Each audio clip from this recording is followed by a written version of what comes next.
Hello guys, on est chez Doa Talk, the talk we need to have. Et cette fois-ci, pour moi c'est cette phobie. Vous savez, quand on sort entre amis, soit pour l'anniversaire de quelqu'un et quoi que ce soit, on peut pas sortir avec tout le monde. Il y a des gens qui ne sont pas sortables et qui ont l'esprit de profit en eux.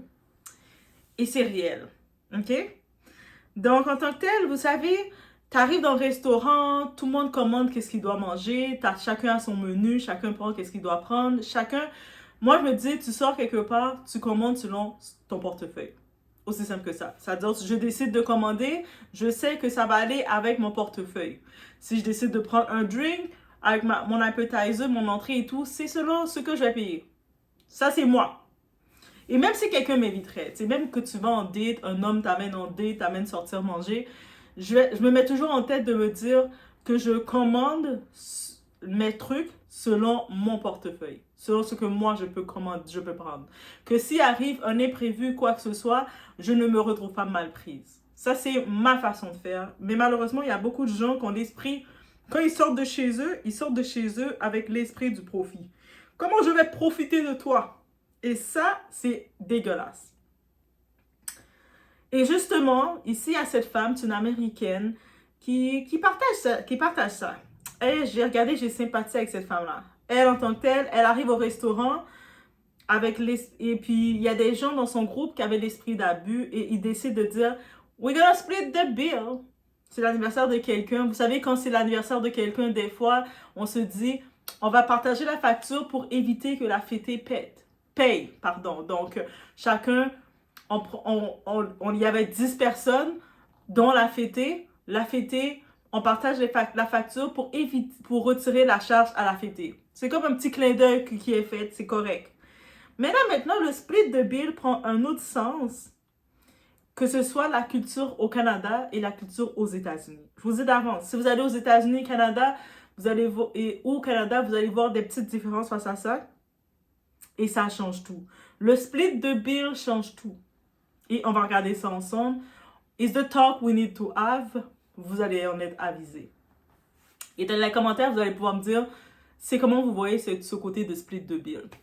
Il n'y a pas de mauvaise réponse. Peut-être certaines vont dire peu importe que tu as commandé une salade ou tu as commandé un verre d'eau, tu dois split de bill, tu dois prendre la charge au même titre que tout le monde. Bref, on va regarder.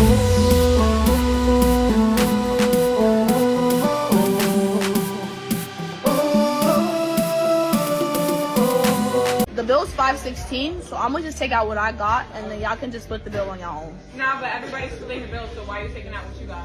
Respectfully, if you didn't have no money, you should have done Respectfully, I'm not paying for your steak, and I'm not paying for your mac and cheese, I'm not paying for your mashed potatoes, I'm not paying for your 5,000 drinks. And I told Nas before that I was splitting my bill. Nah, you should have just stayed home. It doesn't matter. It is a birthday gift. When you go to somebody's birthday, then you spend bread. I'm sorry. Why y'all getting so loud? Can you put my bill on a separate thing, please? Because I don't know why they talking jazzy over here. Nah, there's only one Alex, Donc déjà, on va regarder la différence culturelle entre les deux, que ce soit entre le Canada et les États-Unis. Au Canada, par exemple, quand on dit séparer la facture, ça veut dire que chacun paie sa part, ce qu'il a commandé. Tu prends ton plat, ton cocktail, ton dessert et tu assumes ton total point. C'est-à-dire que même si le total s'est rendu à 880$, toi, tu regardes dans la facture, ça dit ce que chacun a commandé. Donc, toi, tu dis, moi, j'ai en charge mon plat et tout. Même le serveur, quand il a pris les commandes, il a vu visuellement qui a commandé quoi. Et c'est simple. C'est comme ça le split de bill. Donc, si, par exemple, vous avez décidé tu décides de prendre la facture de ton ami à côté de toi qui t'a parlé, ton ami te dit, « Ah, peux-tu me payer mon affaire? » Ou toi, tu as dit, « T'inquiète, je paye ton dessert. » Là, tu vas dire à la serveuse, quand c'est le moment de payer, je paye ma part, ma portion, mais je paye aussi son dessert. Ah, OK. C'est comme ça et c'est réglé, chacun rentre chez soi. Il n'y a pas de sentiment d'injustice, de sentiment que, tu sais, j'ai commandé pour 20$, je me retrouve à payer 400$. C'est comme, il y a quelque chose qui n'a pas fonctionné, mon ventre j'ai toujours un petit creux. Aux États-Unis, j'ai pu comprendre, la mentalité est complètement différente des splitting de bill. C'est pour ça que je vois beaucoup de vidéos de ce genre qui sont faites le moment de surprise, quand c'est le temps de diviser le montant total. Le monde, ils regardent, ils se disent, on est 10 personnes, tu vas voir en face de toi, il y a une personne qui est dans l'esprit de l'abus et c'est ça qui arrive. Le côté américain pourrait fonctionner si tout le monde est honnête. Donc, chacun sait que, regarde, on a commandé honnêtement. Donc, c'est globalement la même chose. Même si quelqu'un a peut-être pris 3 verres et toi, tu en as pris 1 verre, ça ne dérange pas. Mais c'est globalement la même chose. Mais tu vas voir quelqu'un qui est dans l'abus, qui va se retrouver, la personne qui a commandé le plat le plus cher. Vous savez, qui arrive dans le restaurant, qui va en profiter de savoir que sa facture va être partagée, qui va se prendre le plat le plus cher, le homard, le tartare et tout, et puis ils vont se prendre 3-4 entrées, plats de appetizer, qui vont se prendre tu vas voir la personne avec 6-7 drinks dans les mains consécutifs. Vous savez, dans les restaurants, les drinks sont chers aussi. Et tu vois la personne en train de se laisser aller complètement. La facture tout seul de la personne, dans sa tête tout seul, ça peut revenir à 300 $. Et là maintenant, c'est le moment de payer la facture, ça monte facilement pour le groupe à 3000 et quelques. OK? Mais toi, tu regardes, t'es comme... Moi, pour la sortie, j'ai prévu, j'ai dit, je vais pas sortir plus que 100 $. Mais là, on dit, ah, mais on a fait la cote. Tu dois dépenser 260 $ parce que c'est divisé par tel nombre. Mais t'es comme, mais pourquoi je dois dépenser 10 et quelques? Elle a bu 8 cocktails, moi j'en ai bu 1. Elle a mangé 6 entrées, j'en ai mangé 1. Elle vient d'avoir 2 desserts, j'ai pas eu de dessert. Non, il n'y a pas de justice, de justice. Pourquoi je dois payer pour tout ça? Et là, tu vas voir le monde. La Gertrude qui a pris 10 drinks, qui a pris 7 appetizers, elle va te faire du shame. Ah, mais là, qu'est-ce que tu fais? Toi, tu vois le sentiment d'injustice, mais eux autres dans le groupe, ils sont les seuls qui font comme s'ils ne comprennent pas. Quand c'est toi qui as consommé le moins, les autres autour vont... Et puis toi, tu vas réclamer mais c'est pas juste. Le monde vont tous se mettre contre toi. La mise en scène va partir. Le moment de payer arrive. Et pendant que tu essaies de comprendre le calcul, les gens se tournent, te regardent et ils vont commencer à dire, bah quoi, c'est juste 250 ou c'est juste... Ils vont minimiser le montant. Le montant, c'est juste 300 $ par personne. C'est rien. Toi, t'es comme, hein? C'est juste, ils vont minimiser le truc. Mais c'est affreux. Le sentiment, c'est encore plus affreux que tu essaies à des personnes qui te minimisent comme ça sur ton portefeuille. Le retournement psychologique de tout ça. Et là, le pire commence. Le groupe commence à faire du bruit, à hausser le ton. Parce que les autres, ils ont aucune... Quand ils arrivent comme ça dans Split de Bill, ils ont aucune... Tu sais, ils ont aucun principe. Ils n'ont aucun principe, ils n'ont aucun savoir-vivre. C'est des gens qui n'ont pas l'habitude de sortir de toute façon. Moi, je vois, tu arrives dans un restaurant, tu commences à prendre le menu, les choses les plus chères, c'est que tu n'as juste pas l'habitude d'aller dans les restaurants. Tu n'as pas l'habitude d'aller manger à table parce que tu ne fais pas ça. Et ces gens-là, eux autres, avec leur esprit de profit, ils vont commencer à essayer de te faire la psychologie renversée, faire comme si c'est toi. Mais là, tu n'as pas l'argent, tu es donc ben cheap, tu es donc ben si... Pourquoi tu causes des problèmes? Toi, t'es comme de quel problème? Et là, t'es obligé de prendre le serveur à part parce que le serveur, eux autres, ils ont vu ta consommation. Tu dis, regardez, moi là, voici ce que j'ai consommé et je paye ma portion. Même le restaurant comprend. Et selon ta portion, tu vas même faire un tip, ton pourboire que tu donnes pour le service. Et c'est beau. Mais eux autres vont essayer de te shame pour te dire... pour essayer de toucher, ils vont faire la manipulation sociale pure et dure. C'est ça que ça s'appelle, la manipulation sociale. Tu passes de victime d'abus financiers à coupable d'être responsable. Et pour moi, là, une autre chose que j'ai horreur, faire du bruit dans un lieu public. Ça, c'est ma hantise, là. Le bruit dans les lieux publics, je préfère encore faire un virement discret et rentrer traumatisé. En vrai, je déteste ça. Les gens, quand ils sont à l'aise de crier sur les employés, je me rappelle, il y avait cette scène, il y avait cette femme, cette connaissance. Elle est en train de faire une commande dans un restaurant. Et là, à cause que l'employé, elle ne parle que l'anglais. Le Canada, c'est un pays bilingue. Donc, elle parle anglais seulement. Elle commençait à crier sur l'employé. « Ah! Non, ne m'entendez pas! » Elle commençait à faire une scène. Moi, j'étais juste en mode...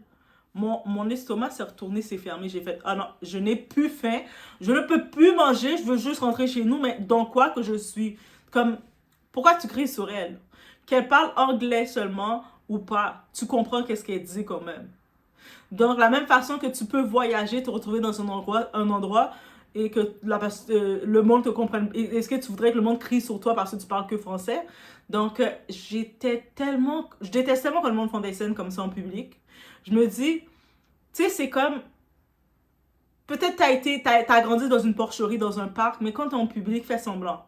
Sors le minimum de décence. Ça, c'est la chose que j'ai horreur. Tu arrives dans une table, tu sors avec des gens, les gens commencent à parler, faire des scènes. Tu vois, les serveurs autour, j'ai travaillé comme hôtesse dans un restaurant. Tu vois, autour, on sait déjà qu'est-ce qui se passe. Ah, ça, c'est le groupe qui sont arrivés. On sait déjà quand on voit des groupes comme ça qui arrivent, on vous voit déjà ce genre de groupe-là. Déjà, quand vous arrivez dans le restaurant, chic, parce que vous allez prendre 10 000 photos. Vous allez être les plus exigeants dans le restaurant. Ah ouais, vous êtes les plus exigeants. Et quand c'est le moment même de TP, c'est compliqué. Quand c'est le moment d'envoyer la facture, c'est compliqué. Là, c'est fractions. Il faut sortir les fractions. OK, on va fractionner comme ça. Tout est compliqué. Donc, c'est pour ça que sortir en groupe, oui, mais avec des gens sortables. Aussi simple que ça. Mettons, si je vais faire des sorties de groupe, on me voit avec un groupe, les personnes sont des gens sortables. Je me donne même plus la peine, je peux plus me donner la peine, je peux plus me donner cette énergie, je peux plus me donner ça de sortir avec des gens qui savent pas sortir, qui savent pas vivre en société. Et puis, c'est comme, qui réclament, c'est comme ces gens-là, ils savent pas sortir, mais ils réclament le high standard. Ils réclament des gros restaurants, 5 étoiles et tout, mais ils savent pas sortir. Ils savent pas comment se comporter en société. Ils ont sorti au restaurant, c'est là qu'ils décident de faire leur vlog. Toi, t'es comme, ça paraît que t'as pas l'habitude de sortir. Hein. Ça paraît tellement et autour, le monde aussi le voit. C'est pour ça qu'il y a beaucoup de ces établissements-là, dès qu'elles voient un certain groupe arriver, elles ne veulent pas les laisser rentrer. C'est parce qu'elles savent que ces personnes-là vont agir comme des débutants, des amateurs. Ils vont faire des choses bizarres et puis ils ne sont pas rentables. Oh, mais on va venir dépenser chez eux. Vous venez dépenser, mais des fois, ils ne veulent pas votre argent parce que vous êtes nuisant. Vous êtes nuisible. Autour, le monde vous regarde, ils sont comme, oh, OK. Faire trop de bruit, vous êtes dans les toilettes, vous commencez à faire votre shooting photo, faire trop de bruit. C'est affreux. Donc, c'est pour ça. Sortir entre amis, c'est censé être agréable, mais il faut choisir ses partenaires de table. Je jure, c'est pour ça qu'on dit, apprendre à manger à table, c'est dès que t'es petit que tes parents sont supposés d'apprendre ça. Tes adultes qui t'ont fait grandir, qui t'ont éduqué, ils sont supposés que dès que t'as 2 ans, t'apprends à t'asseoir tout seul sur ta petite chaise, ils t'amènent manger à table. Comme ça, quand tu grandis, tu n'es pas comme un délinquant à table qui ne comprend pas les sens simples de la vie. Évitez les gens qui abusent, qui cherchent toujours le profit dans tout. Ils vont abuser de vous. Vous voyez qu'ils cherchent le profit dans tout, mais de vous, ils vont abuser de vous, guys. Évitez ceux qui commandent tout le menu en mode influenceur et qui veulent ensuite partager la note façon, on est tous ensemble. Donc, tu regardes leur table, dans leur plat, ils ont tout. Même vous avez commandé votre petit cocktail, limite, ils prennent votre cocktail pour tout mettre à côté d'eux pour montrer qu'ils ont tout dans leur photo. Vous avez commandé votre plat, votre plat est devenu frais, est devenu froid devant vous tellement qu'ils sont en train de prendre des photos avec votre plat. Et puis après, ils vous ont coupé l'appétit quand ils ont fini. Ah, on partage, on fait une seule facture. C'est comme, non. Chacune sa facture. Moi, je prends même pas on prend une seule facture. Chacun sa facture. J'ai ma facture, t'as ta facture. La seule façon que c'est une seule facture, c'est si je t'ai dit, t'inquiète, it's on me. Je t'invite, it's on me. Mais si je vois que je t'invite, it's on me, puis je vois que t'étais dans l'esprit d'abus, tu commandais pour ton déjeuner, pour ton dîner, pour ton souper, t'es là, tu commandes comme ça, sans limite, je te regarde et puis, l'invitation va pas venir 2 fois. Et puis, je le comprends pourquoi il y a des hommes maintenant qui sont dégoûtés de vous. On vous a pas appris à manger à table, à sortir. Vous n'avez pas eu votre père pour vous amener en date quand vous étiez petite. Votre père, il ne vous prenait pas pour dire, votre mère vous habillait, et puis votre père vous prenait, vous amenait manger au restaurant. C'est ça qui a manqué. Il y a beaucoup de femmes, je vous dis, vous avez manqué ça. Vous avez manqué d'avoir un père, ou que ce soit votre beau-père, ou un monsieur qui représente votre père, qui vous prend comme petite fille, qui vous amène manger au restaurant. De temps en temps, et puis votre mère vous habille, papa va t'amener manger. Là, tu as ton menu, on te donne, tu es assis dans le restaurant, tu as ton menu, toi, tu regardes qu'est-ce que tu vas prendre. Pour te montrer un petit peu, pour te montrer une base. Vous n'avez pas eu cette structure-là et ça paraît. Et là, vous arrivez avec l'esprit, même que ce soit, autant que je vous dis, ces personnes-là, l'esprit d'abus, ils vont le faire avec leur propre copine, mais ils vont le faire aussi avec un homme qui s'intéresse à elle. Un homme qui a le minimum, parce qu'ils vont venir avec leur beau BBL, leur beau corps, leur beau décolleté, mais ici, c'est vide. Tout là est vide. La conversation du dîner, je me dis, messieurs, tu sais, vous allez dépenser presque 500 $. Pour essayer de faire plaisir à quelqu'un qui a l'esprit d'abus avec vous. Ça veut dire que la personne, elle vous calcule même pas. Et vous êtes là, vous dépensez pour elle. Il n'y a pas de discussion, il n'y a rien, il n'y a pas de connaissance. Elle est comme ça, en train de faire des photos parce qu'elle en profite de faire son contenu, parce qu'elle n'aurait pas l'occasion d'aller manger par elle-même. Dès que vous voyez ça, vous êtes un drapeau rouge là, dans votre tête, messieurs. Dès que vous voyez ces esprits-là, c'est un drapeau rouge. La seule fois que tu te fais ton mode influenceur, tu es avec ton partenaire, c'est officieux, c'est officiel, ton partenaire sait que tu fais ton petit contenu. Là, c'est normal qu'il va accepter que tu fais ton petit contenu, des photos. Mais tu vas dans les dates, là, c'est des choses que vous ne faites pas. Et ces femmes-là, ces personnes-là, je dis les femmes parce que c'est la plupart qui ont cet esprit d'abus-là. Vous pensez que c'est juste avec les hommes, le côté de la jante masculine, non, même avec leurs copines. C'est-à-dire, toi, tu es leur copine. Hey, ça fait longtemps qu'on ne s'est pas vu. Ah, viens, il y a un nouveau restaurant qui a ouvert, un petit restaurant grec, je t'invite à manger. Elles vont arriver dans le restaurant. Habituellement, vous avez l'habitude d'aller dans ce restaurant-là. Ça vous coûte 30 $, une trentaine de dollars pour vous tout seul. Vous vous dites, c'est OK, j'ai calculé mon budget. Si j'invite une deuxième personne comme moi, on a à peu près le même appétit. Ça peut me coûter 60, peut-être 70 $. On va prendre un petit verre de plus. 80 $ on met en tant que tel. Tu arrives là, la personne commence à chercher tous les plats les plus chers. Le plat de fruits de mer. Tout d'un coup, elle veut manger les fruits de mer. Elle connaît rien du fruit de mer. On lui dit c'est quoi son type de poisson préféré. Elle sait pas. Sa gueule ne sait pas c'est quoi les types de poissons. Mais, les fruits de mer qu'elle va prendre. Elle va chercher toutes les choses les plus chères. Elle met dans son assiette avec toutes les extraits. Vous la regardez. Cocktail, elle est là, sa gueule en train de marcher. Elle mange tellement en mode cochonne, en mode d'abus. Mais comme vous savez, vous l'avez invité, vous serrez le cœur. Quand vous avez terminé, vous regardez et elle a pété votre budget. Ce petit restaurant-là, vous le mangez à 30 $, tranquille, 40 $ max. C'est rendu presque à 300 $. Vous la regardez comme ça, vous faites, oh, plus jamais, girl. Plus jamais. Elle abuse. Esprit d'abus, là, il faut prier pour le retirer. Hein. Moi, je vous dis, il faut prier pour retirer l'esprit d'abus. C'est pour ça que maintenant, beaucoup d'hommes, je les comprends, ils ont du recul face à vous. Beaucoup d'hommes ne veulent plus aller en date avec vous parce que vous abusez. Votre esprit d'abus est trop étrange. Et vous ne le faites pas juste avec les hommes, vous le faites même avec vos copines. Là, vous arrivez dans un groupe. Comment toi, tu vas arriver, tu vas trouver normal de dire à ton ami qui a peut-être dépensé pour une trentaine de dollars, qu'elle doit prendre sa facture de 200 $ pour couvrir tes consommations à toi. Et toi, tu vas trouver ça normal. Moi, je ne trouverais même pas ça normal. Même moi, si je suis avec mes 2-3 copines, je vais savoir que je me suis commandé un petit peu plus de cocktails. T'inquiète. Même si on avait dit qu'on payait tout ensemble, genre, non, ça c'est en demi que je paye. Oh. Ou si des fois, ils disent, non, j'avais dit que je payais tout. OK. Mais je fais en sorte de dire, mais par contre, je garde les desserts. Les desserts, c'est moi qui paye. Je serais pas confortable de sentir que j'abuse de quelqu'un comme ça. Mais il y en a qui ont l'esprit d'abus trop facile. Il faut éviter de sortir avec les gens qui ont l'esprit d'abus.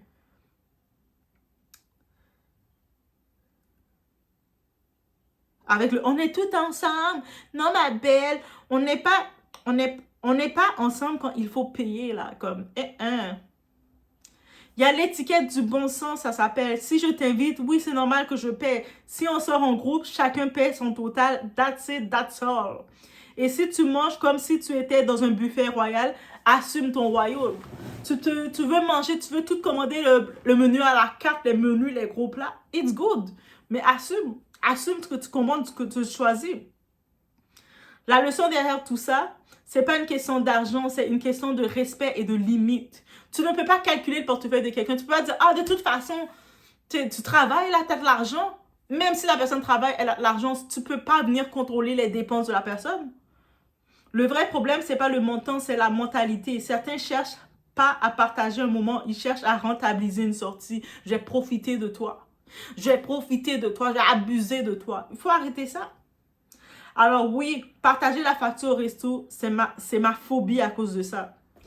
Mais ma plus grande peur, c'est pas la note, c'est de tomber sur des gens qui confondent amitié et opportunisme. Parce que moi, techniquement, si je suis en amitié avec toi, on est en bonne relation, Je suis conviviale, j'aime me payer du luxe, j'aime me faire plaisir, surtout la nourriture, tout ça, j'aime me faire plaisir. Mais quand tu es avec des gens opportunistes, tu aurais voulu faire des kiffs, des fois dire « Ah, tu fais quoi vendredi? Ah, tu sais, on peut aller tel endroit. » Tu sais, tu as envie de faire des activités, mais la personne, tu sais qu'elle est tellement dans le profit que tu ne peux pas faire des activités avec elle. Donc, clairement, cette personne ne peut pas être ton amie. Si tu veux manger pour toi, prépare aussi ton portefeuille pour toi. C'est-à-dire, tu décides, tu dis, ah, moi, j'ai vraiment faim, je vais manger un gros steak, je vais manger un gros affaire de poulet, je vais manger le gros super poisson. Chaque chose que tu commandes, tu l'achètes. Même si c'est quelqu'un qui t'invite, tu te dis que je peux pas commander plus que la personne qui m'invite. Je dois toujours me mettre en compte des limites de la personne. Même si la personne ne dit pas ses limites, mais moi, je dois me dire, tu sais, comme déjà quelqu'un t'invite, prends la peine de te considérer pour t'inviter, respecte son invitation. Aussi simple que ça. Quelqu'un t'invite, respecte. La moindre des choses, c'est de respecter qu'elle t'a invité si tu veux être invité encore. C'est pour ça qu'il y a des choses, on vous a invité une fois, on ne vous invite plus jamais. Vous avez rencontré un type qui vous a invité, qui a voulu vous faire plaisir. Après, vous voyez que vous n'avez plus aucune invitation. Le type vous invite plus nulle part parce que vous êtes une petite cochonne. Faut vous poser des questions. Oui, c'est bien beau de dire, ah, mais moi, j'ai 4 dates par semaine, j'ai 5 dates par semaine avec 5 gars différents. Pourquoi t'as pas 5 dates avec le même gars? Pourquoi c'est pas la même personne qui veut te faire plaisir?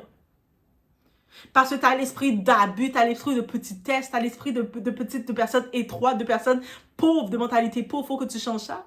Faut que de toute façon, que tu te dis, c'est un partenaire qui va vouloir me faire plaisir toutes les fois.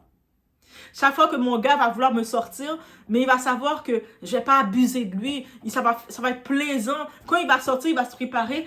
Il va même, lui-même, il va improviser. Il va dire, oh, la dernière fois, on est allé manger du Mexicain. Ah, les petits tacos, c'est bon. Aujourd'hui, on va manger du salvadorien. Les poposas. La prochaine fois, on va essayer indien. Et lui-même va être inspiré parce qu'on va rentrer dans le thème et ça va être fun. Il va pas sentir que je suis avec quelqu'un qui profite de moi, qui abuse de moi, qui n'est pas venu pour passer un bon moment, mais qui est venu pour essayer de gratter au maximum, de chercher les opportunités, mais pas de façon normale. Faites en sorte que vous êtes invité, vous êtes bien invité. Même si vous avez une amie, une copine, elle aime sortir, elle aime ça aller dans les endroits. Elle vous invite. Hey, j'ai vu un nouveau petit restaurant qui est ouvert. Ça vient-tu? Ah, tu fais quoi? Ah, je fais rien, je suis chez moi. Ah, mais viens. Mais vous voyez, vos copines n'ont pas envie de vous inviter parce qu'elles savent que vous avez l'esprit de vicieuse. L'esprit d'abus. L'esprit de chercher toujours à profiter, à gratter les limites jusqu'au bout. On te tend la main, toi, tu tires le bras de la personne. Après, tu t'étonnes que, hey, je suis chez moi, j'ai rien à faire, puis personne ne m'invite. Pose-toi des questions, là. Et en effet, vous allez pouvoir voir cette femme-là, elle a fait un update sur la situation. Elle a dit que non, elle a payé, elle a tenu son bout. Je suis très fière d'elle. Elle n'a pas cédé à l'intimidation, les bruits qu'il faisait dans le restaurant. Elle a payé pour la portion qu'elle a consommée. Elle a dit, il n'y avait pas question que je paye pour tout l'excès que vous avez fait parce que c'est une différence. Tu sais, c'est comme, il y a une différence que ta copine, une a commandé un verre de plus, un petit cocktail de plus. Au contraire, it's on me. Ah, man, on sait pas. Ah, c'est vrai, j'ai commandé un cocktail. Ah, t'inquiète, babe. It's on me. Mais si tu vois que la personne a commandé 7 cocktails, 8 petits plats, tu sais, en plus, on en parle aussi. Votre esprit d'abus, on montre tellement votre manque de savoir-vivre. Il y a des types de restaurants, les petites entrées, les portions qu'ils ont, c'est les portions nutritionnistes à la base. C'est pas mais quand vous êtes juste habitué aux portions fast-food, vous comprenez pas ça. Comment tu peux arriver, tu te commandes. Parce que tu aimes les oysters, les oysters, c'est les moules. Tu décides de te commander 14 petits plats d'entrée d'oysters qui arrivent devant toi comme une petite cochonne. Même si tu aimes ça, les oysters, au pire, limite, si tu sais que tu es un petit cochon, tu aimes les oysters, tu prends pour emporter. Tu vas dans le restaurant, tu dis, pouvez-vous me faire un plat de 200 oysters ou de choses. Il te prépare un plateau privé, tu le poses ta main chez toi, tu le manges. Viens pas dans le restaurant des gens chics et puis on met plein de petits plats tout chics. Et puis, on met devant toi et toi, t'es là. Toi, tu penses que c'est drôle et tu es en train de te filmer comme un petit cochonne. Faut arrêter ça. C'est pour ça que je vous dis, messieurs, vous avez des filles. Dès qu'elles sont petites, vos filles, Apprenez à sortir vos petites filles. Et étant l'homme présent, le premier homme que votre fille voit, commencez à sortir avec vos filles, vos petites filles. Sortez avec elles, amenez-les dans les restaurants. Quand vous sortez avec elles, vous ouvrez la porte, vous achetez, vous faites des gestes de galanterie qu'elles se rappellent que papa faisait ça. C'est-à-dire que si papa fait ça, c'est comme ça que les hommes doivent agir. Oh, ok. Papa m'amenait au restaurant et puis on donnait le menu, on choisissait raisonnablement qu'est-ce qu'on veut manger. Et quand on sortait, papa, oui, en effet, il payait, mais c'était toujours dans le raisonnable. Faut faire ça. Même si vous êtes une femme, vous êtes femme monoparentale, vous avez vos enfants, sortez avec vos enfants. C'est pas juste d'acheter une boîte de pizza, d'acheter le sac de McDonald's, de déposer. Vos enfants sont dans leur chambre en train de manger, ils sont dans le garage en train de manger. Non. Même quand vous allez au McDonald's, de temps en temps, vous prenez vos enfants, vous allez vous asseoir dans les tables du McDonald's, vous mangez avec vos enfants. Les enfants, quand ils reçoivent leur burger, ils sont obligés de s'asseoir sur la petite table du McDonald's, commencer à manger, finir leur nourriture, jeter le cabaret. Apprenez ça à vos enfants. C'est ça aussi les principes de parents, les principes d'éduquer vos plus jeunes. Pour comme ça, quand le plus jeune devient un adulte, il ne devient pas un adulte déboussolé. Quand il arrive dans un lieu, il ne sait pas comment se comporter. Il a l'esprit de profiter n'importe comment, n'importe où. Parce qu'après, il va s'ouvrir. Bref, c'est ça que je voulais dire sur ce sujet. Let me know, guys, what you think. Si vous avez même des témoignages, que vous avez été soit victime des gens qui vous ont fait de l'abus, ou soit vous-même, peut-être, vous avez fait de l'abus aux gens. Venez en parler. Guys, on se retrouve au prochain vidéo. Alright, so y'all want to know what happened after the dinner? I paid for what the fuck I got. I did not split no fucking bills with nobody that ordered a steak and ordered 25,000 margaritas. Like, I was never doing. For those that are in my comments saying they agree with me, I really appreciate y'all and I really love y'all. And for those that saying that I'm broke and that I should never went outside if I didn't want to split the bill, then bitch, next time I go out to dinner, pay for my meal. Because obviously you know how much money I got in my motherfucking pockets. The fuck? I understand going out to dinner for a birthday, like, you know, you're supposed to split the bill if it's reasonable. But if I'm ordering, like, you know, small little items that's below $20, why would I pay for somebody that's ordering a steak that's already $60? And then on top of that, niggas is buying refills and refills and refills at the dinner table. Like, I feel like that's just not fair, and I was never gonna go for that at all. At all. I mean, listen, me and Nas, we're still Gucci because, you know, Nas knows who I am and how I roll. So it's like, you know what I'm saying? But just the girls that was at the dinner, they not fucking with me. And honestly, I don't even give a fuck. So, yeah.